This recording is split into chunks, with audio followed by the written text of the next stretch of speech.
Assalamualaikum warahmatullahi wabarakatuh. Masyarakat Kudus yang saya cintai dan saya banggakan, saya Fikri, aktivis dari Lembaga Pemerhati Aspirasi Publik.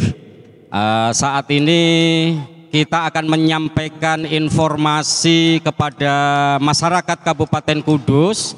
Kebetulan saya saat ini berada di wilayah Jalan Sunan Kudus yang kebetulan di jalan ini ada proyek. Tentu masyarakat akan bertanya-tanya sebenarnya ini akan ada proyek apa ini. Lah ternyata mungkin dari banyak referensi Kudus ini sedang dibangun City Walk. City Walk itu apa? Kudus, pemerintah Kudus itu kepingin memiliki Malioboro, ya seperti halnya Malioboro. Oleh karenanya mungkin untuk menyampaikan informasi ini kepada masyarakat atas semua hal yang berhubungan dengan pembangunan ini, saya akan berbincang-bincang dengan Pak Bambang Kasriono, anggota DPRD 2 periode, yang sekarang sudah mantan. Tentu banyak catatan yang akan disampaikan terkait dengan pembangunan City Walk ini. Karena apapun pembangunan ini harus berbasis manfaat untuk masyarakat, kan begitu Pak Bambang? Ya. Menurut Pak Bambang, untuk pembangunan City Walk Kudus ini seperti apa dari proses perencanaannya dulu? Proses perencanaan, apakah sudah direncanakan dengan baik? Apakah pembangunan City Walk ini memang betul berdasarkan kebutuhan atau hanya didasarkan keinginan semata? Menurut Pak Bambang. Terima kasih Mas Briki. Assalamualaikum warahmatullahi wabarakatuh. Selamat pagi masyarakat Kudus yang saya cintai. Mungkin wawancara saya dengan Mas Fikri ini lebih bermanfaat nantinya. Karena apa? Karena banyak orang di banyak masyarakat Kudus yang belum tahu proyek City Walk itu untuk apa sih? Bertanya-tanya ya. Yang bertanya-tanya. Tentunya tidak semua orang tahu, tidak semua masyarakat Kudus tahu. Oleh karena itu saya sebagai mantan anggota DPRD 2 periode akan memperjelas sesuai dengan pendapat saya. Ya. Nah, ini saya sampaikan sesuai dengan pendapat saya.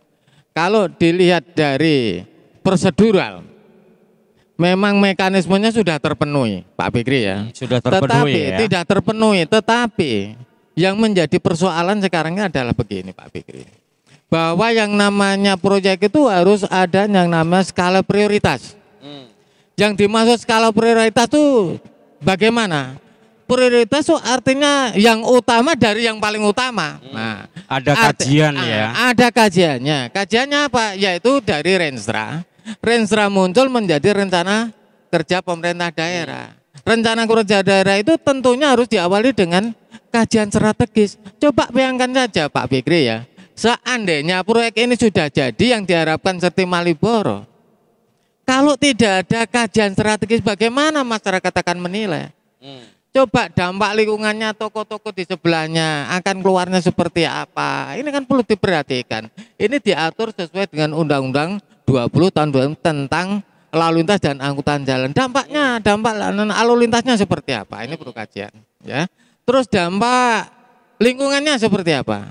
Ini kebetulan tidak ada AMDAL, tapi lingkungan tidak mesti harus AMDAL. Iya. Kalau kita mau yang konsisten, tentunya dari pemerintah daerah itu melakukan kajian strategis. Ya, ini dari mana? Ya dari OPD terkait. Ini kan di PUPR. saya tanya. Ada enggak kajian strategis? Tidak ada, Pak. Lah ini saya tuh menjadi bingung Pak Fikri. Jadi tidak akan menjadi proyek yang ujuk-ujuk ya? Nah, tidak ada ujuk-ujuk. Tentunya itu sudah diawali, tapi kenapa tidak ada kajian strategis? Ini menjadi soal. Padahal TAPD, tim anggaran pemerintah daerah bersama Banggar DPRD itu harus tahu persoalan kedepannya seperti apa. Jangan-jangan Pak Fikri seperti Trade Center mangkrak Pak Fikri. Dan yang lain ya. Dan yang lain ini sudah dibiayai. Apa kepengen seperti itu? Mudah-mudahan saja tidak prediksi salah saya Pak Fikri. Tapi betul-betul saya harapkan Pak Fikri ya. Ini menjadi presiden buruk seandainya tidak terpenuhi target. Outputnya ini kan untuk peningkatan bagaimana masyarakat UMKM ini bisa lebih sejahtera. Pertanyaan saya Mas Fikri, apakah meningkatkan kesejahteraan UMKM harus pakai City Wall yang biaya miliaran? Ini belum tentu karena kita lihat dari geografis jalannya aja sempit. Lajur kendaraan keluar masuknya juga parkirnya juga seperti itu. Ini belum kalau sudah action. Bayangkan saja orang yang akan datang itu kayak apa? Apakah bisa dikendalikan? Enggak semudah itu Mas Fikri. Yang sudah berjalan Malioboro saja jajajalah untungnya. Di Malioboro itu kesadaran masih ada. Ini masa transisi tidak segampang itu Mas Fikri. Iya. Ini harapan saya pemerintah Kudus ini segera menerbitkan kajian strategisnya walaupun terlambat. Jadi masyarakat Mas Fikri bisa mengevaluasi, oh ini loh pemerintah gagalnya di sini. Nah, belum dampak sosialnya Mas Fikri. Artinya dari sisi tadi rencana ya, rencana strategis atau mungkin perencanaan yang minimal ini sehingga yang terjadi di sepanjang Sunan Kudus ini kan kita bisa saksikan ya, trotoar yang dibangun ini baru beberapa tahun. Kemudian hot mix juga belum 1 tahun digelar, tapi sekarang sudah diobrak-abrik sedemikian. Ini kan juga kalau masyarakat boleh bilang ini bagian dari pemborosan anggaran kan begitu. Ya, gini menurut Mas Pak Bambang. Gini Mas Fikri, ya. Ini berkali-kali waktu sama dinas Mas Fikri ya. Saya tanya, sebetulnya trotoar itu berapa lama sih harus kita buktikan bahwa itu kualitasnya baik. Tetapi ini ada situ loh, lebih ngeri lagi Mas Fikri.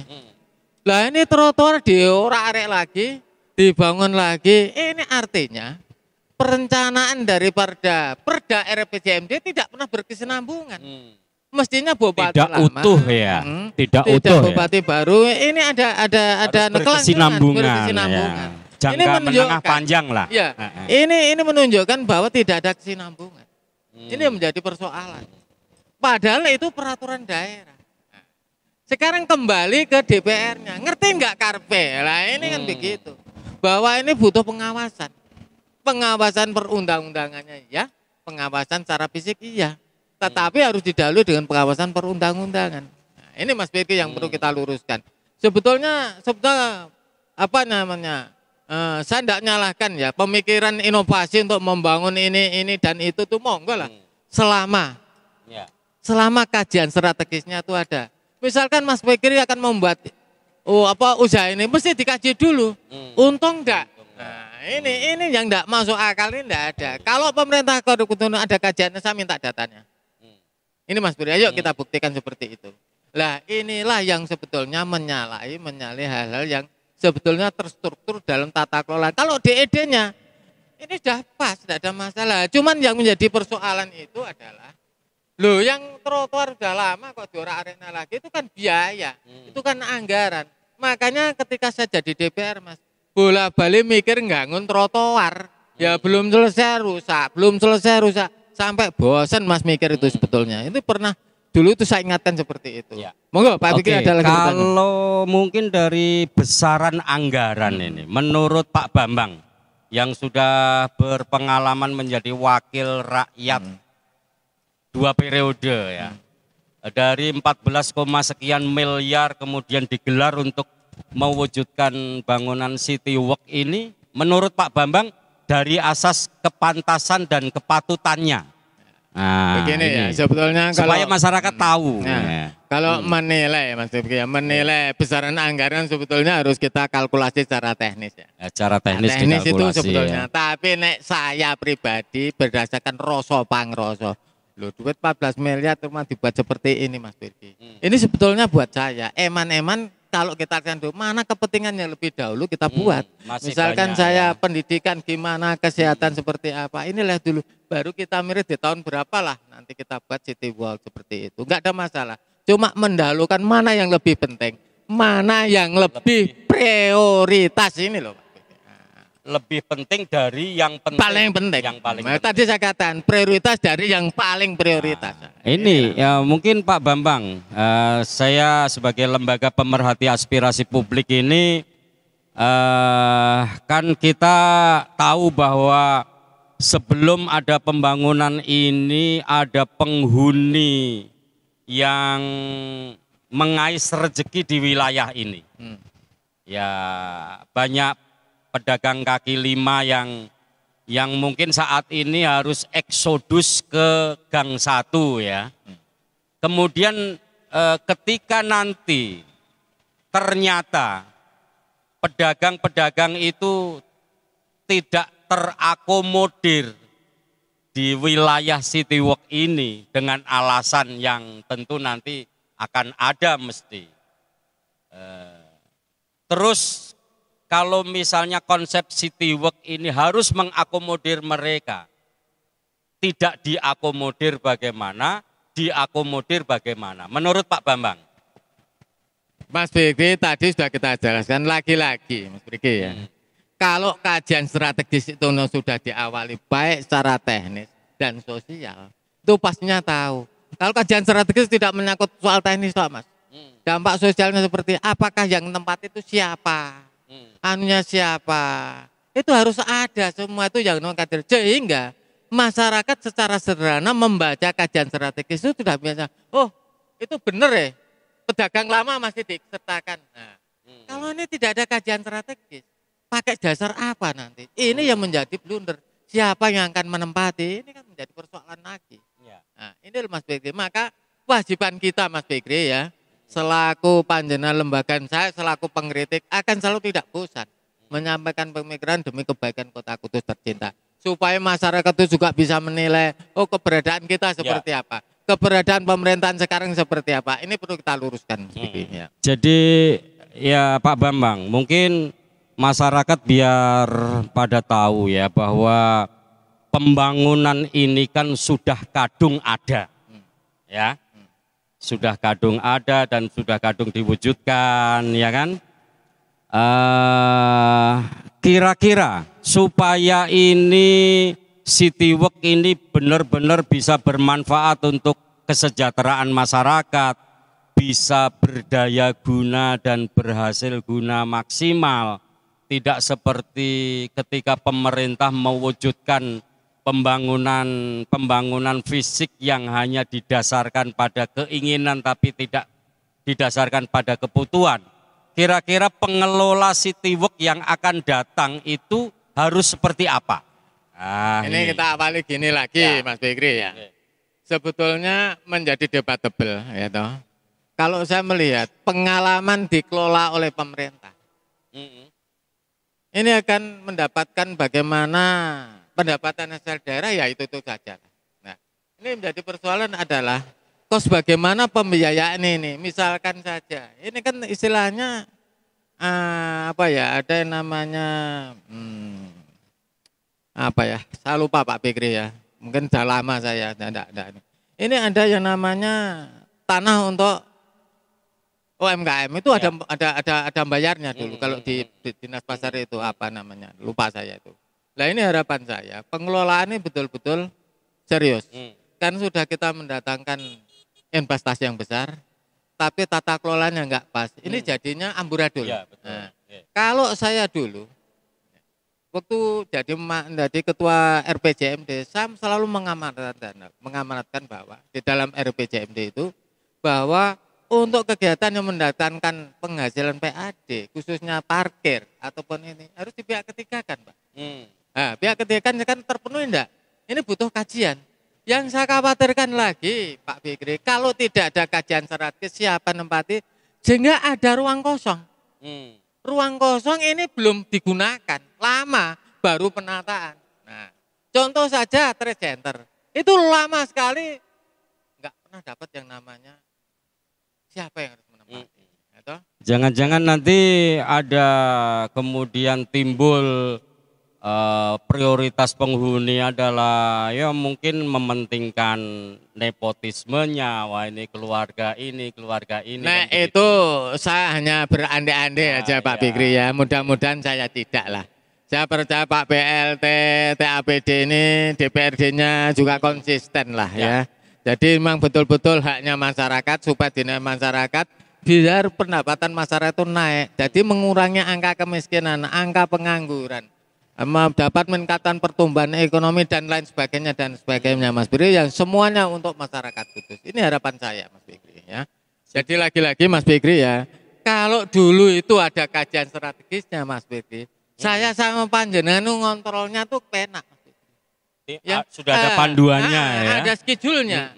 Ini jadi ditempati kapan, ini enggak jelas. Ini enggak jelas. Dampaknya tuh enggak jelas. Jangan-jangan boro-boro PAD naikkan Mas. Ini kapan selesainya, misalkan bisa ditempati, actionnya kapan, itu belum jelas. Belum jelas karena tidak tahu. Kalau ada schedule-nya di kajian strategis, enak Mas Fikri, kita tinggal baca. Oh ini piye karepe kira berangkatlah. Contohnya seperti Terminal Kudus Mas. Itu tidak kajian terakhir buat sekarang apa? Mangkrak. Bukan mangkrak. Loses kerugian. Lah mungkin terkait dengan nanti ya, kita juga mengandai-andai apakah City Walk ini akan dibuka sepanjang masa dalam arti 24 jam atau seperti keberadaannya itu seperti para pedagang kaki lima yang dulu pokoknya angger habis maghrib gledek do teko atau bagaimana kan begitu. Artinya ketika City Walk ini nanti berpraktek 24 jam seperti halnya di Malioboro, tentu ini akan berdampak pada toko-toko yang ada di sekitarnya. Kemudian ini belum apa namanya, seperti yang kita lihat ini, belum berfungsi saja lalu lintas sudah seperti ini. Terus bagaimana nanti ketika kemudian ini Mas Brigi ya, kalau saya menyikapi ini sejak awal saya sendiri itu sering mengkritik ya, artinya tidak pernah ada dokumen yang bagiannya memperjelas dampak. Kenapa saya sejak dulu mengkritik? Yaitu tadi, jangankan boro-boro action Mas. Ini perlu dicatat, ini masa pandemi COVID-19. Ini jangan-jangan COVID itu menjadi argumentasi dari pemerintah daerah. Pak ini masih COVID ya, tidak bisa action. Lah ini padahal dia tahu pemerintah Kabupaten sendiri melakukan lelang. Ini di musim COVID. Coba bayangkan, kalau itu argumentasinya yang seperti itu, apa masyarakat yang dirugikan? Ini. Jadi harapan saya ini jangan sampai argumentasi itu dimunculkan. Dari awal sudah tahu ketika kita melakukan lelang, ya seperti ini, sudah COVID. Nanti bilang COVID lagi. Ya. Nah, ini. Mungkin terakhir Pak Bambang. Ya. Pesan Pak Bambang sebagai pengamat kebijakan publik dan mantan anggota DPRD Kabupaten Kudus 2 periode. Ya. Tentu karena apapun pembangunan ini sudah terjadi. Kemudian pesan apa yang Pak Bambang berikan kepada pemerintah Kabupaten Kudus supaya City Walk ini benar-benar nanti bermanfaat, bisa berhasil guna dan berdaya guna maksimal sesuai dengan tujuan awal pembangunan City Walk ini. Jadi begini kita awali Mas Brigi, pesan saya ya kepada pemerintah Kabupaten Kudus. Besok lagi kalau ada prioritas kegiatan atau program kegiatan yang berskala besar, tolong kajian strategis itu dimulai dulu. Nah, ini jadi masyarakat bisa recek, check and balance keberhasilan. Yang kedua, berharap dengan karena adanya sudah terjadi dikerjakan. Saya mohonlah untuk tahapan-tahapan untuk bisa action. Ini segera dibuat schedule-nya. Supaya langsung bisa bermanfaat. Action langsung bisa bermanfaat. Jadi aturannya walaupun ada kita harus terpenuhi protokol kesehatan, ya bisa diatur yang ngunjungi gimana. Itu tugas dia yang muat. Nah, ini harapan saya begitu. Ya. Yang ketiga Pak Brigri, jangan sampai lah ini menjadi persoalan-persoalan di kemudian hari yang akhirnya tidak bermanfaat karena gagal ya. Karena gagal mengimplementasi wujudan cita-cita impian daripada pemerintah itu jadi apa? Peningkatan pendapatan daripada UMKM. Itu Pak Brigri. Jangan keluar dari substansi. Substansi itu. Lalu ini kan mungkin masih setengah masa ya, setengah waktu ya. Pesan Pak Bambang kepada rekanan yang bertanggung jawab nggarap pekerjaan ini. Saya kalau kita lihat Mas ya. Akhir pekerjaan ini kan kita lihat ya, saya tidak tahu schedule-nya berapa. Tapi kalau kita melihat 15 Desember itu harus sudah 15 Desember itu harus tutup. Kalau ini tinggal waktu 1 bulan, bayangkan saja. Apakah mungkin waktu 1 bulan bisa clear? Lah harapan saya agar pemborongnya atau pihak ketiganya menambah tenaga kerja supaya bisa clear. Nek perlu rino wengi. Itu pun tidak menjamin kualitas. Ya. Bab masalah semen ini ada hubungannya dengan tayar 4. Nah ini baru terjadi, apalagi ya tetap kita kerjakan. Ayo kita pacu supaya cepat selesai. Itu harapan saya Mas Bukir. Jadi tanpa meninggalkan material-material ini juga harus sesuai dengan RAB, sesuai dengan spesifikasi yang dimunculkan di RAB itu kan begitu. Ya, supaya betul, nanti di kemudian hari tidak terjadi persoalan hukum di kemudian hari. Nah pesan saya gini Mas Fikri ya, pemerintah daerah khususnya DPRD fungsi pengawasan. Pengawasan itu harus betul-betul ditegakkan ya. Artinya jangan melihat dari sisi bagaimana ini menyalahi tapi regulasi mana yang harus kita penuhi. Ini satu persoalan. Ya. Yang kedua dari pihak inspektorat pun harus melihat ke depan seperti apa. Jangan-jangan padahal di PP 1712 itu jelas. Review itu ada, review baik kegiatan perlu dilaksanakan atau tidak itu di inspektorat Pak. Makanya ini jangan nyalakan semata-mata di OPD, inspektorat juga peran penting Mas. Iya karena institusi mereka filter itu di dalamnya menjadi deteksi awal ya, apakah pembangunan yang mau direncanakan oleh pemerintah ini sudah sesuai dengan aturan main apa belum kan begitu. Ya gitu. Saya kira itu Pak Bambang bincang-bincang kita nanti kita akan muter ya terus, di Kabupaten Kudus.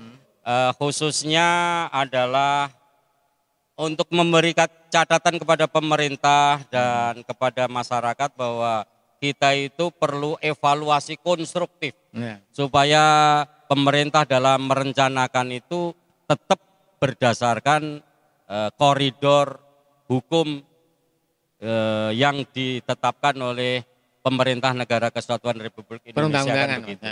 Jadi paling tidak kita sedikit bisa memberikan mungkin informasi kepada masyarakat, kemudian harapan nantinya bagaimana supaya kajian-kajian ini terus dilakukan. Apapun ini sudah terjadi. Jadi harapannya munculnya City Walk ini memberi dampak positif, tidak akan memberikan dampak yang negatif khususnya bagi masyarakat lingkungan. Kemacetan yang timbul di wilayah Sunan Kudus ini kan begitu. Seperti yang kita lihat belum ada kerumunan massa saja sudah macet. Apakah mungkin jalur Sunan Kudus untuk mobil ini dialihkan? Kan tidak mungkin kan begitu. Apalagi di sebelah barat ini ada wisata religi Mbah Kanjeng Sunan Kudus. Tentu masyarakat luar daerah yang kebetulan melakukan wisata ziarah ini kepingin ngerti Kudus sono City Walk kan begitu. Oleh karenanya demikian masyarakat Kudus, saya Fikri dari Lembaga Pemerhati Aspirasi Publik dan Pak Bambang sebagai pengamat sosial dan kebijakan publik telah memberikan informasi kepada masyarakat. Terima kasih, sampai jumpa di kesempatan yang akan datang. Assalamualaikum warahmatullahi wabarakatuh. Seperti ini lantainya.